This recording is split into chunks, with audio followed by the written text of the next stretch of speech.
وہ سارے معاملات جہنم، تب ہر جگہ کی مصیبتوں سے بچنے کا اور دنیا کی مصیبتوں سے بھی بچنے کا یہی راستہ ہے۔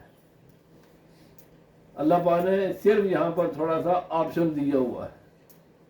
قبر میں تو کوئی آپشن نہیں ہے نا، وہاں تو آپ بھاگ نہیں سکتے۔ یہ آپشن ہے میرے بھائی، یہ چند سال ہے، اس کے بعد کوئی آپشن نہیں ہے۔ یہ چند سال کی آپشنیں ہیں، ان کو مس یوز نہ کرو، ان کو استعمال غلط نہ کرو، پھر خدا پوچھے گا، جواب تیرے پاس یہ میرے پاس نہیں ہے۔ ہاں اگر جواب دے سکتے ہو نا، میں داڑھی کیوں مننے سی، تو پھر ہون سوچ لے۔ میں کالے تھے لڑکے، میں پتر میں گیا اتنے جناب نائی کول، تو اس طرح کر میں پتر تو مینوں 1000 دفعہ آکھنا، میں تینوں کی کہاں گا، پر تو یہ مینوں دس تو خدا نو جواب دے سکیں گا۔ ٹھٹر گیا تو میں مینوں دسنا کی فائدہ جو اتنے جواب نہیں دے سکنا تھا۔ وہ جے تو دے سکیں جواب، مینوں کیا آخر منگا یار ٹھیک ہے چلو ٹھیک ہے، میں کی کراں گا، کچھ بھی نہیں، میں تو دوبارہ لاکھاں گا نا بھائی نہ کرو گا، غلط کام ہے، گناہ والا کام ہے۔ جے تو خدا کی بارگاہ میں جواب دے سکتا ہے تو جاری رکھ، نہیں جواب دے سکتا رک جا، نہیں تیرے فائدے کی نہیں بات کر رہا ہوں، دنیا میں بھی تیرا فائدہ، آخرت میں بھی تیرا فائدہ۔ اللہ پاک ہمیں عمل کی توفیق عطا فرمائے۔ وما علینا الا البلاغ۔